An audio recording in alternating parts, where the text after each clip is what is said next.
you came back from New York in the 56, I think 56. it was, having studied and worked with Ben Graham, what was the dream? What was the ambition? Well, it was kind of disgustingly low. I didn't know what I was going to do. I had about $150,000 at that time, and I felt, if I earned 10% on that, that'd be $15,000 a year, and I could live big on that at the time. I was interested in reading and taking courses at the university. I took my father-in-law's course in psychology, and I thought I might go to law school. I knew there were a whole bunch of subjects I wanted to read about. And then I sort of stumbled into this partnership a few months later because 7 members of the family said, we want you to handle our investments. And I didn't want to do it one at a time or tell them what I was doing. So I put the 7 together in a partnership that had $105,100 in it. You can guess who the $100 was. Yes, I know. and I thought that was it. And a few months later, a fellow named Homer Dodge, who had been a stockholder of Graham Newman, came out, saw me in Omaha, and he said Graham Newman was liquidating, and he said he'd asked Ben where to put his money, and Ben said maybe Warren would be a good choice. So he joined me for, I think, about $100,000 at the time.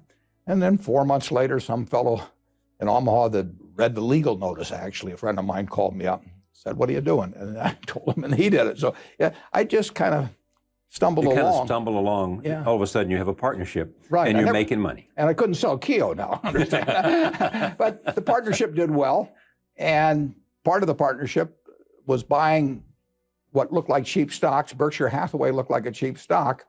It was a terrible business. What was your ambition then? Now you have a vehicle. Yeah.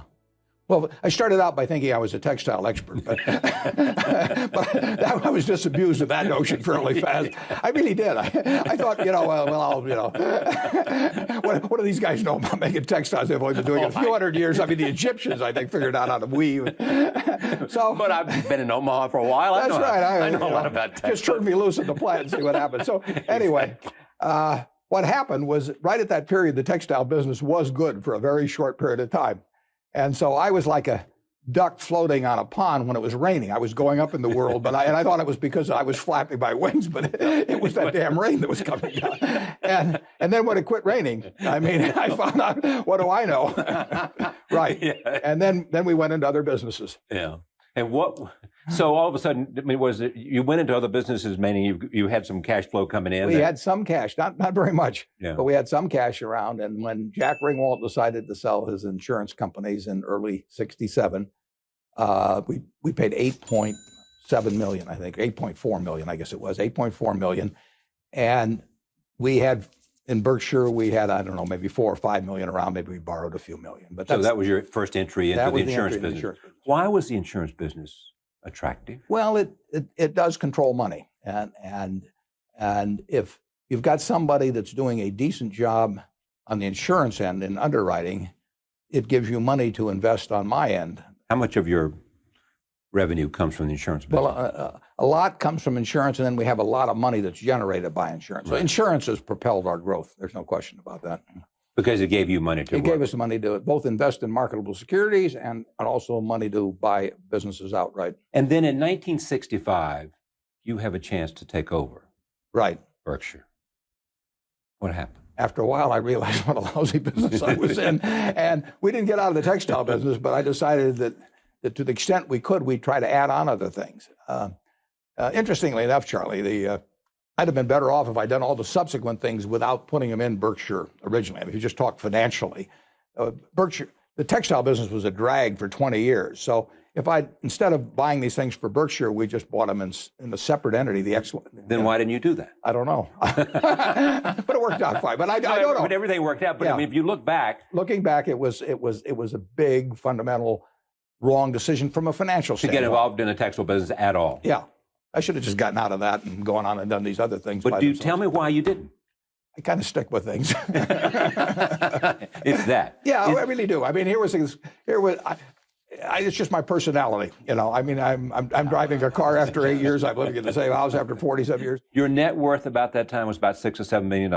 That probably is about right. Yeah, that's probably about right. Because in 1962, when I formed when I put all the partnerships together, it was about $1 million, and when I wound up, it was about 25, and so it probably was. What are you thinking? I mean, I'm just going to continue finding investments that I can make, and everything will turn out all right. During the mid-'60s, I was running this partnership, so I thought I was going to keep running the partnership, and then I got to where I didn't think I could do that well. And why did you think that? Well, the market in '69. Oh, the stock market. The stock market just went crazy, and it was a little like, in 1999 and 2000. I mean, I was left behind, and I didn't want to do things I didn't understand and that didn't make sense to me. But I also didn't like sitting there while everybody else was, running rings around me, and my partners were probably not saying it, but they might think, has this guy lost it? So I gave them all the money back, and I gave them the shares of Berkshire, and got a lot of them myself as part of that. And then I just kind of got more involved in Berkshire. It became my painting. I was only painting an hour or two a day at the start, and then I started painting like crazy. So you had a stake in Berkshire. Right, and I actually bought more, but I just decided I'd put all my money in Berkshire and ride with it. And ride with Berkshire as a vehicle, as a kind of an extension, a corporate extension of me.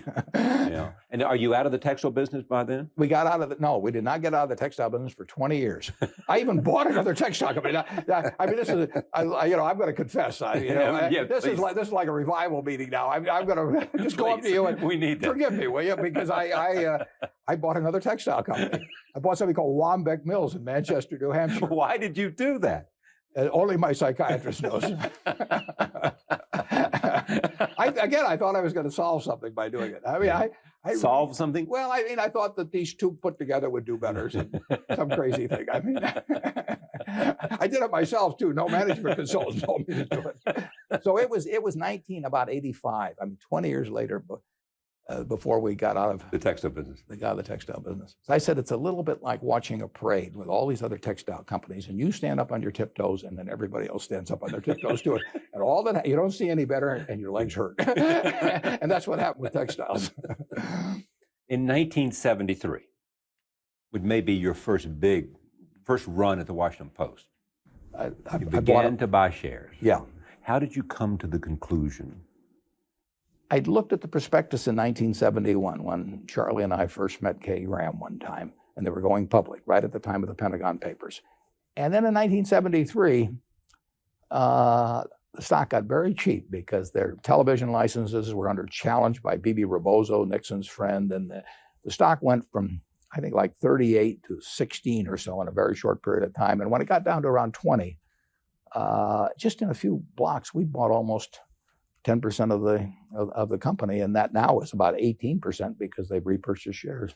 When it got to about 20, that meant the whole Washington Post company, it had 4,800,000 shares. The whole Washington Post company was selling for $100 million. Now, they owned the Washington Post, they owned Newsweek, they owned 4 big network television stations, including CBS in Washington, D.C., and all of that. Jacksonville, Florida. I mean, everything, and they didn't owe any money.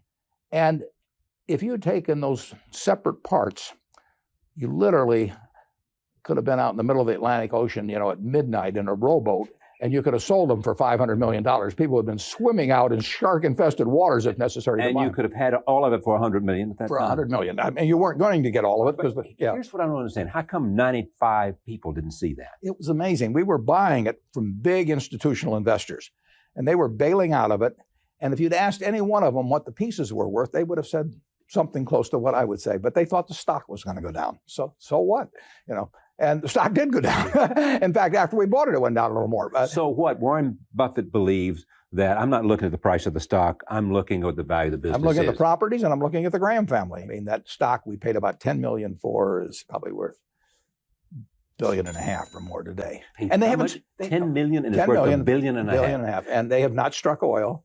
They have not invented a cure for cancer. They've just taken those properties and kept doing reasonably intelligent things, and sometimes very intelligent things, with the money generated by it, and they've developed the properties they've had, and they've been terrific stewards of the money. But there's no miracles involved.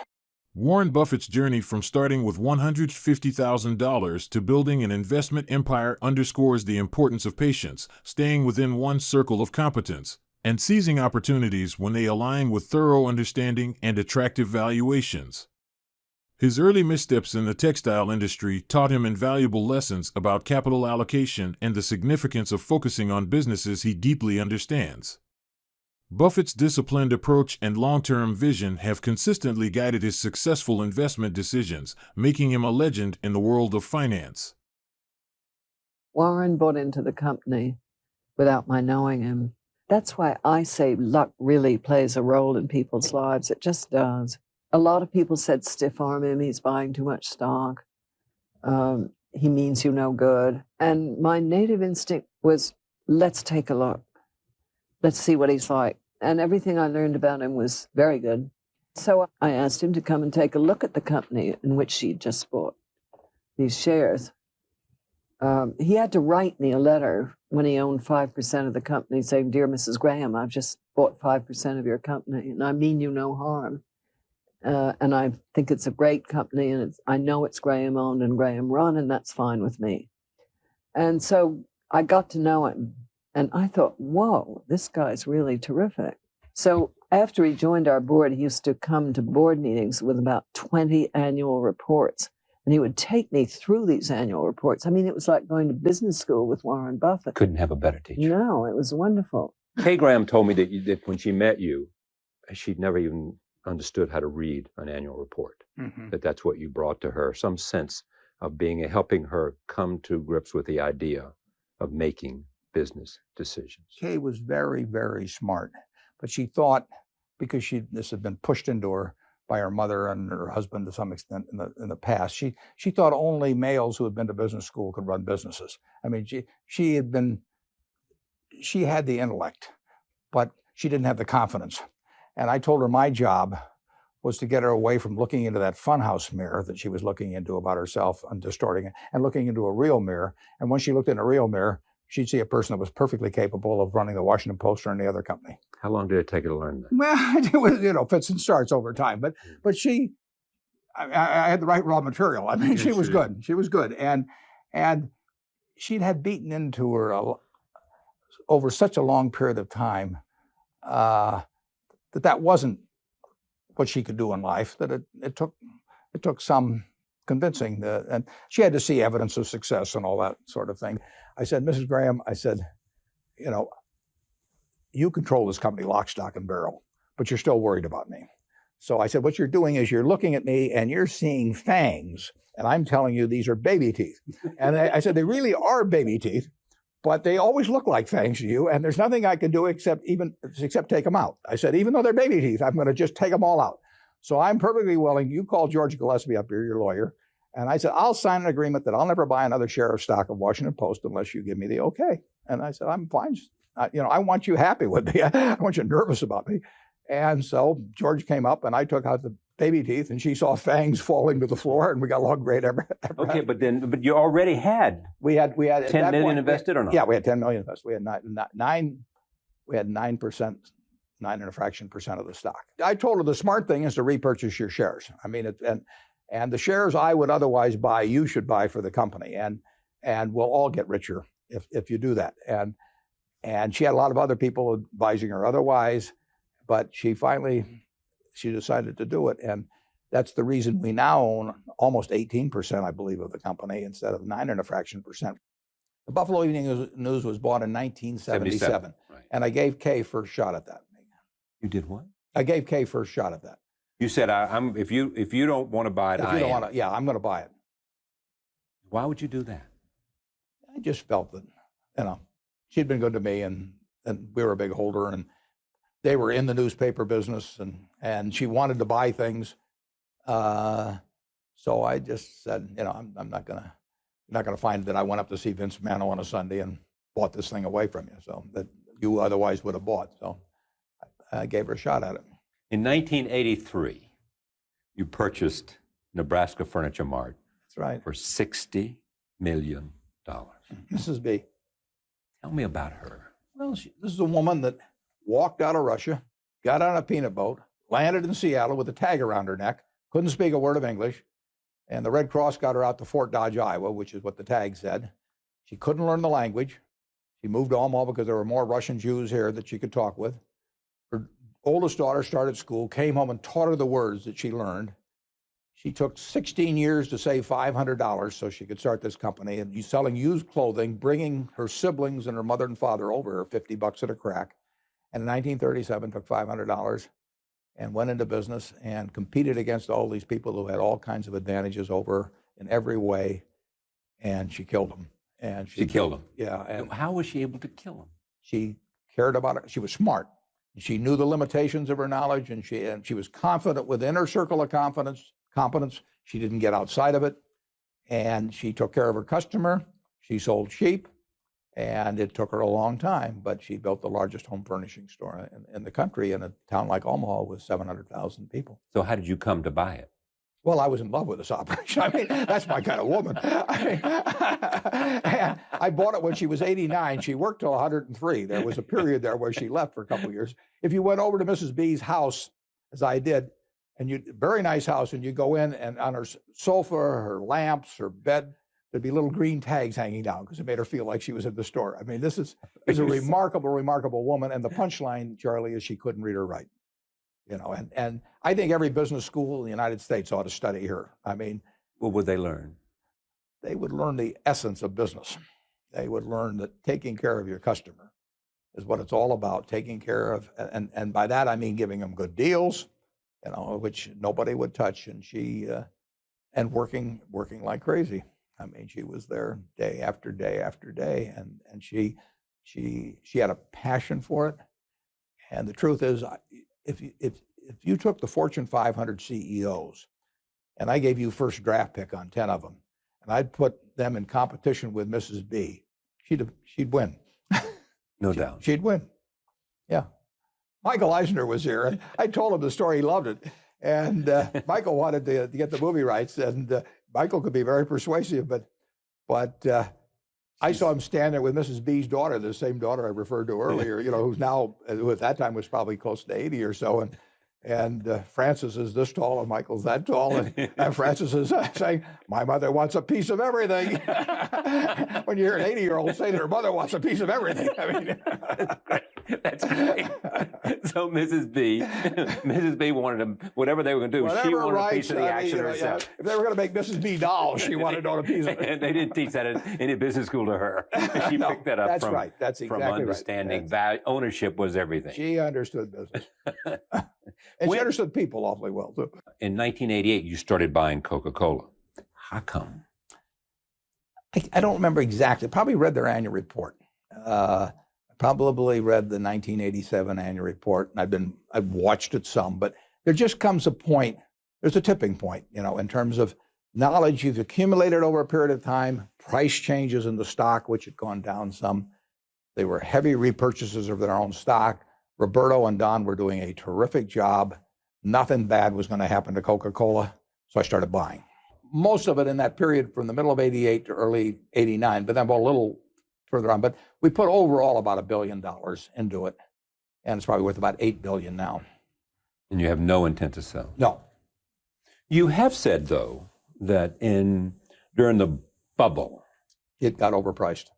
There were some things that you overpriced. Might have sold, Sure, and would have been wise to have sold them at that time. If I was running the partnership like I did back in the 60s, I definitely should have sold those stocks. I mean, stocks went crazy. But you do not today look back and say, I should have sold Coca-Cola when the bubble was there, because it wasn't me. I mean, I wouldn't, you know, I knew it was selling at a very fancy price, and I even wrote about it, and same way with Gillette. But you know, I don't do that very often.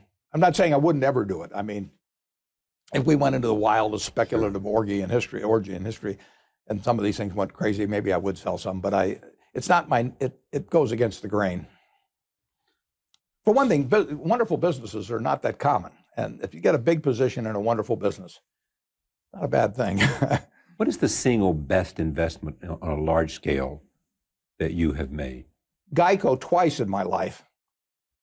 3 times in my life has been a good investment. I mean, it was a good investment when I was really 20 years of age, and when I bought, I put 3/4 of my net worth in Geico when my net worth was like $10,000, and that caused my net worth probably to double or something like that, and that was great at the time. In 1976, the company got in trouble, and we bought what turned out to be half of the company for like $40 million.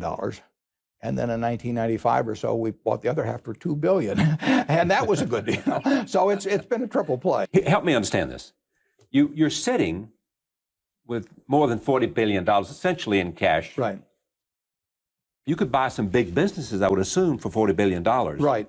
But you don't see any at a price that you want to own. That's right. And when I look at the deals that have been made in the last year, there's not one I'm envious of. So, I mean, it isn't like we missed them. I mean, it may turn out that I should have bought one of them, but I mean, there's none that I feel, gee, I wish I'd bought that last year.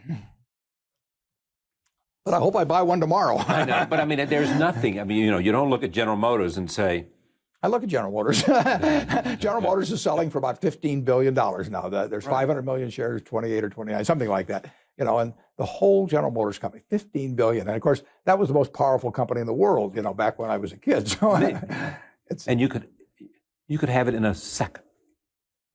Well, I don't know about that, but I certainly can buy. I can buy plenty of. What don't you know about that? I mean, buying the whole company is a different story. How much is the whole company? The whole company would cost $15 billion, about 100% of the stock. Yeah. So why couldn't you pay $15 billion and get General Motors? Well, they might not like me doing it and some other things. Sure. I understand. But nevertheless, I could buy a lot of stock at a valuation of $15 billion. And you think it's a good buy today?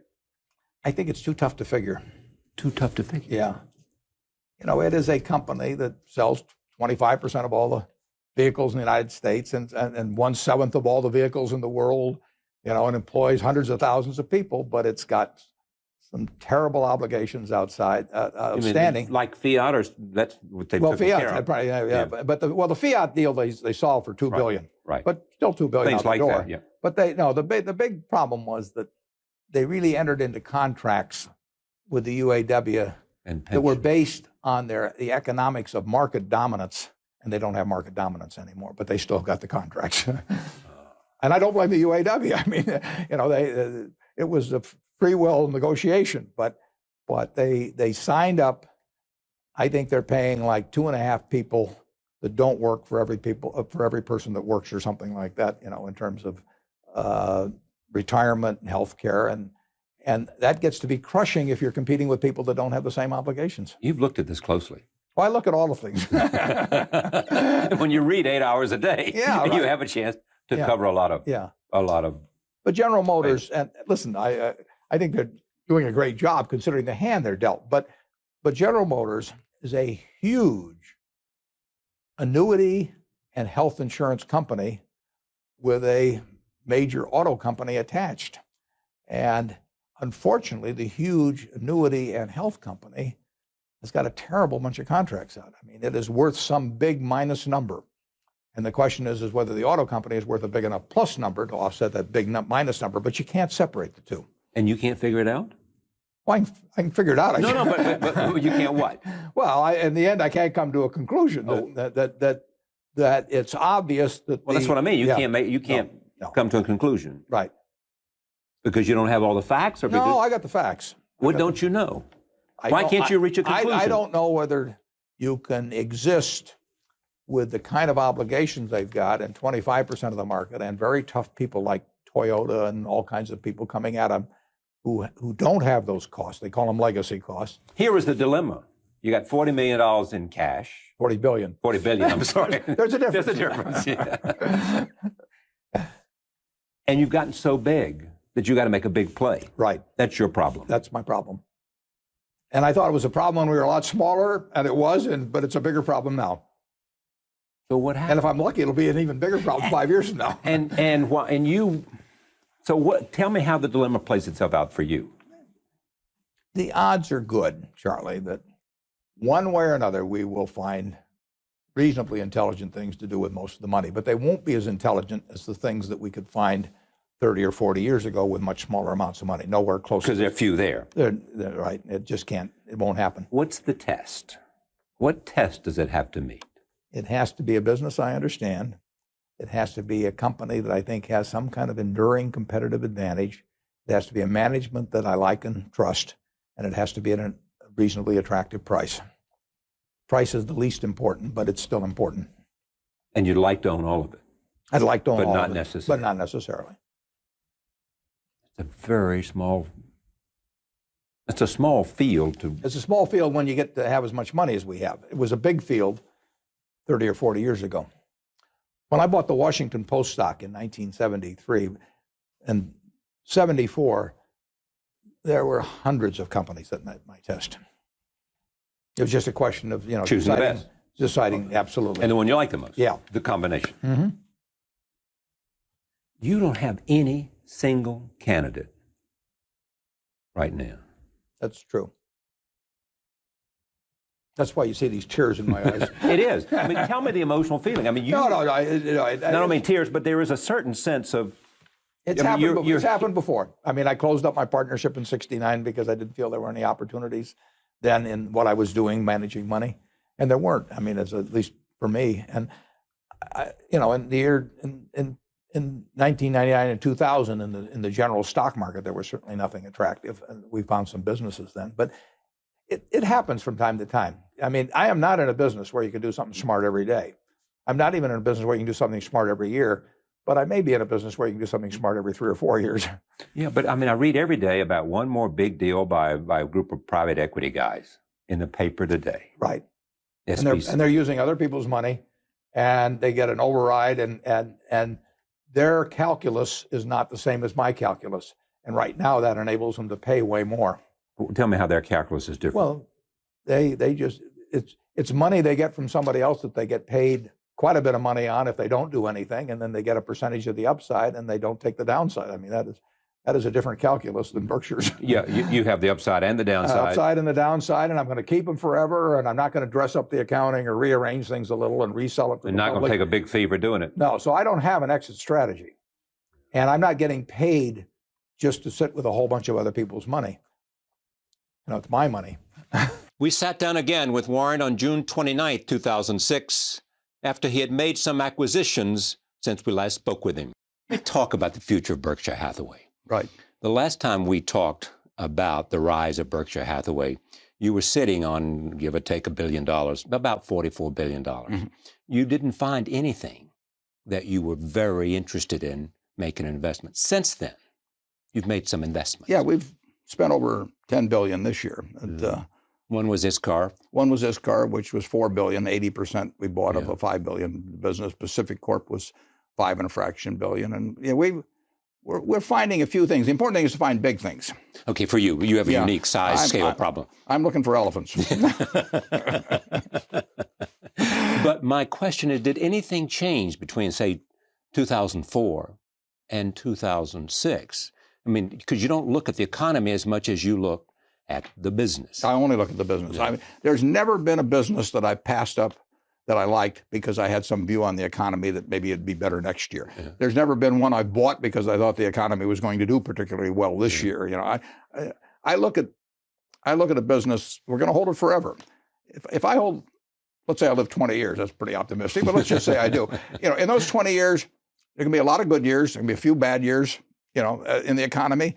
But what difference does it make? I mean, it's like playing 18 holes of golf. There's some par threes and par fives, and the only way to get to the clubhouse is to play them all. And if you like golf, you play them all. I like business, and so we're going to play the tough years. We're going to play the easy years, and if we got the right businesses and the right managers, it's going to work. I mean, why couldn't you have seen ISCAR in 2004? Because it was just that company. Nothing happened to them, or nothing happened to you to make the investment in 2006 rather than 2004, except the CEO wrote you an email. That's right. I'd never heard of the company in 2004. That's the reason. Okay. Very hard to do it if you haven't heard of the company. And I'd never heard of Eitan Wertheimer, but he wrote me a letter in October. This is the guy who's the CEO. He's the CEO and the owner and his family. And he wrote me in October of 2005. And he told me a page and a fraction about the company. And he said, Berkshire is a logical home for us. And he said, I'd like to talk to you. So he came over from Israel and we talked. But if he'd written me in 2004, we would have made the deal. It would have been cheaper, too. Yeah, I wish he had written me in 2004.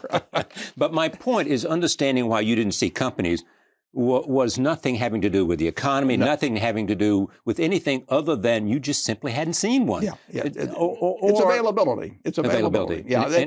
Sometimes it's something that happens in a family. There may be more people, or they may owe taxes, or who knows what. I mean, we buy when they're ready to buy. It's ready to sell. And I don't go out prospecting. I let my interests be known, but I get a lot of people say, well, why don't you call on this person? Why don't you call on that one and, soften them up? Or, Sure. and I don't do it because my batting average would be terrible. You've got to wait till they're ready to do something. And that's when we hear about companies. So they come to you when they're ready. When they're ready. My phone rings. At this stage in your experience, you know pretty quickly if it's right.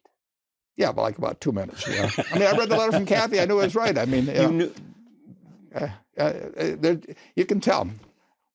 Have you ever met girls, Charlie, that you knew it was right? I don't want to get personal, but there's some, and you know that other people would like them, sure, but it's just not for you. They're just not for you. Yeah, I know. They're just not exactly. for you. But that has to do with. You can see the numbers immediately. You got to make an evaluation of the management. How can you do that so quick?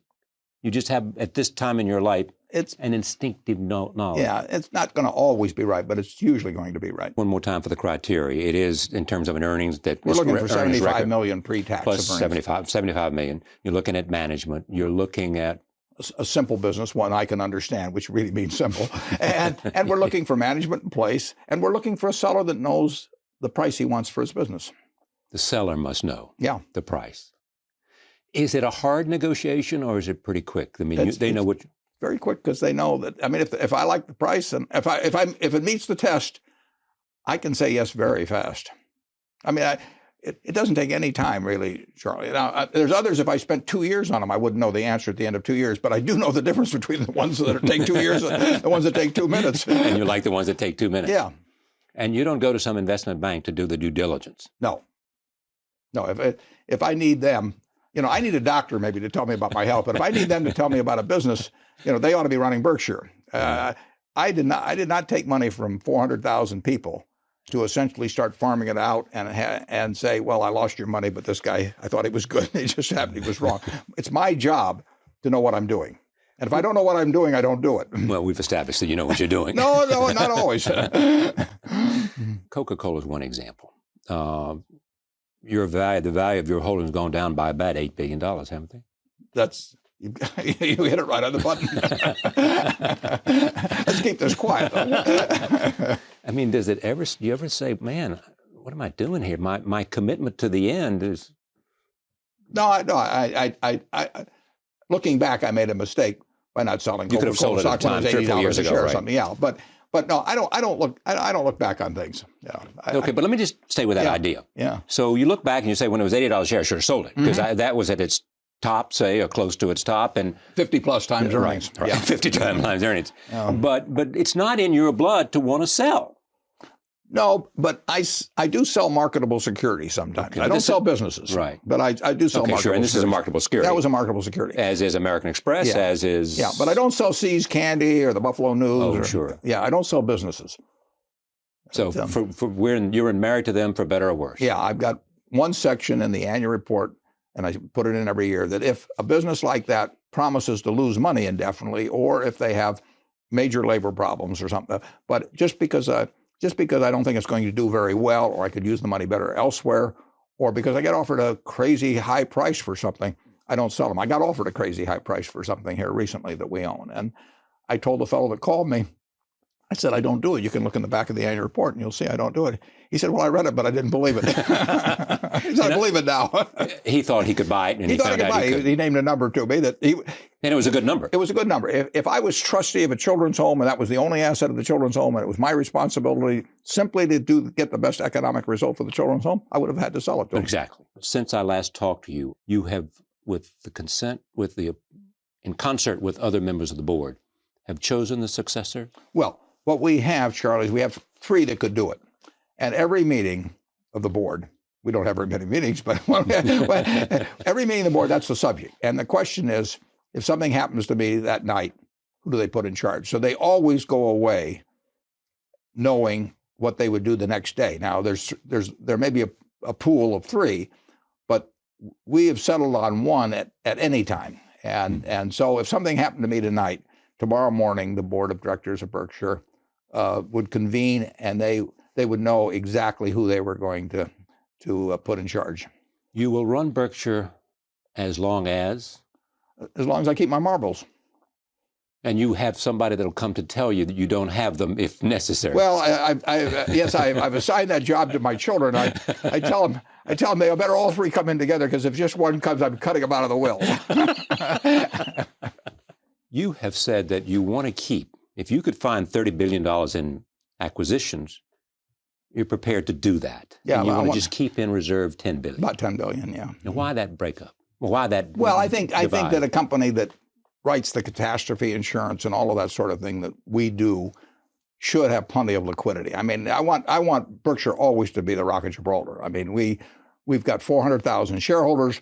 We've got people who have workers' compensation claims against us that are quadriplegics, or that are going to be getting a check from us 60 years from now. I've got no business fooling around with anything close to the solvency of Berkshire. So I will keep it way over on the safe side in every respect. And having a lot of money around, when you're in the insurance business like we are, I don't want to depend on letters of credit from banks or anything of the sort. Right. I don't want no too big to fail doctrine to bail us out. I really want us to be. $10 billion is the right number. Who knows what the right number is? I understand. Yeah. But is the insurance business still as attractive to you today as it was from the beginning? It's always been a business that sort of fits me. I mean, it gives you the money first, so the investment element is important. It also is a business where you're calculating odds on things, and that's what you. I guess I was probably destined to be a bookmaker, but my dad wouldn't let me.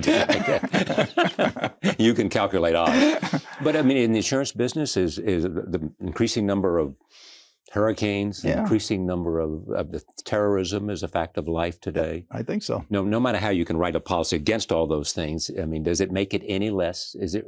Well, you have to get the right. You have to calculate the odds right. You got to get the right premium, and you never know whether you've gotten the right premium. I mean, over a lifetime whether overall you've gotten the right premium for things, but you lose on some policies, and on other policies nothing happens, and so you don't know in any given day or week or month whether you're doing the right thing.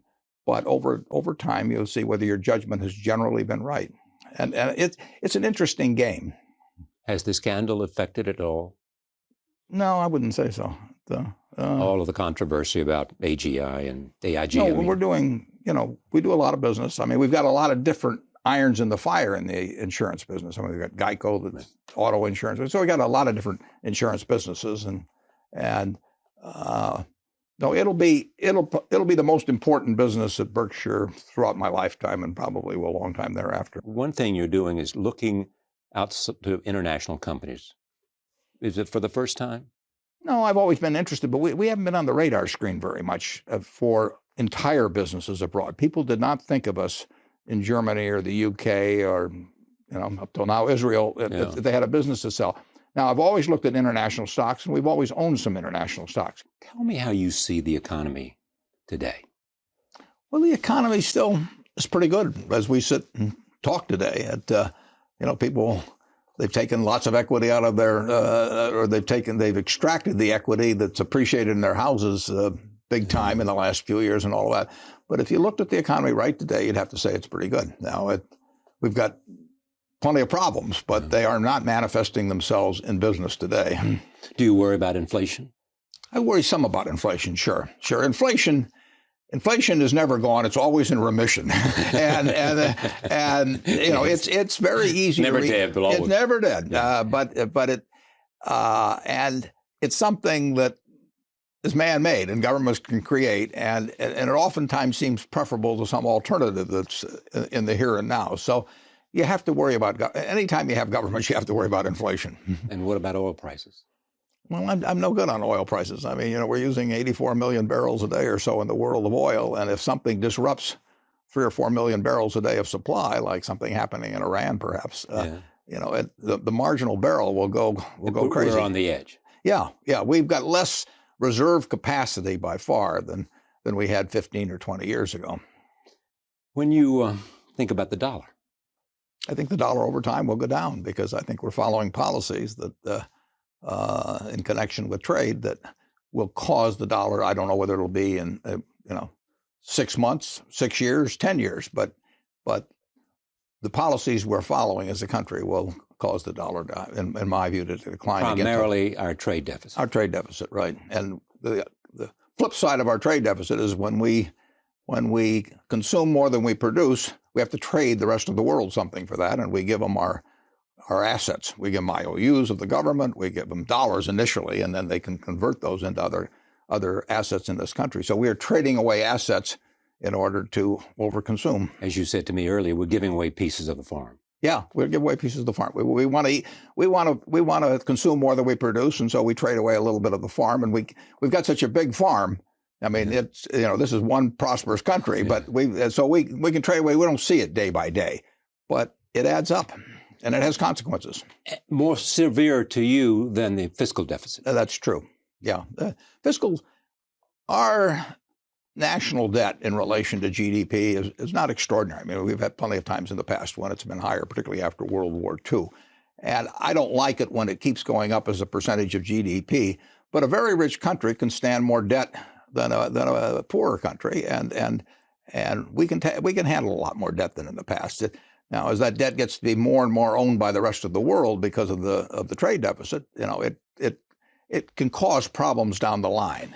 But if you ask me whether I'd rather cure one or the other, I would rather largely cure the trade deficit.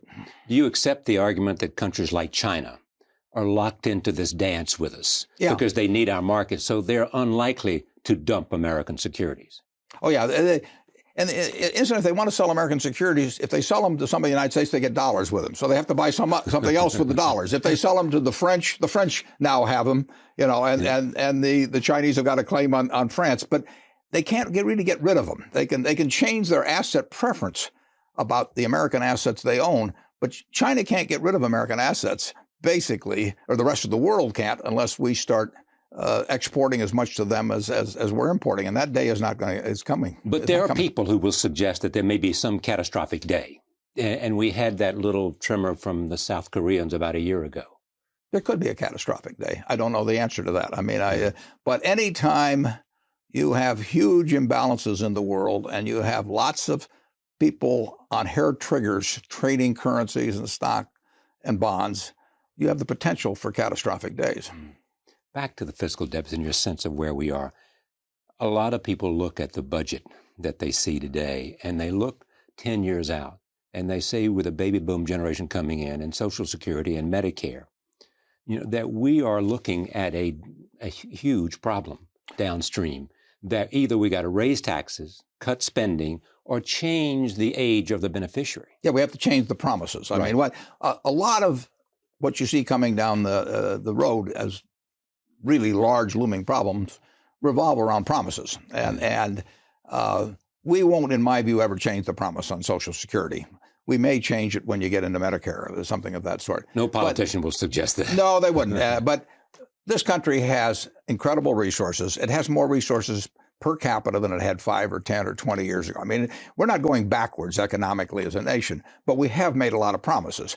And we could have a very rich family, Charlie, and our income could keep going up. But if I promised, the elder members of the family that they would, all live like multimillionaires, we could get in trouble. Warren Buffett emphasizes the importance of responsibility and foresight in business decisions. He believes that knowing your investments and not relying on external advisors is crucial. Despite past mistakes, he stays committed to his investments, only selling under extreme conditions. Buffett also highlights the significance of keeping Berkshire financially sound, maintaining ample liquidity to ensure stability. His insights extend to the broader economy, expressing concerns about trade deficits and inflation while recognizing the resilience of the U.S. economy. Ultimately, Buffett's approach combines caution with a long-term vision, ensuring sustainable growth and stability.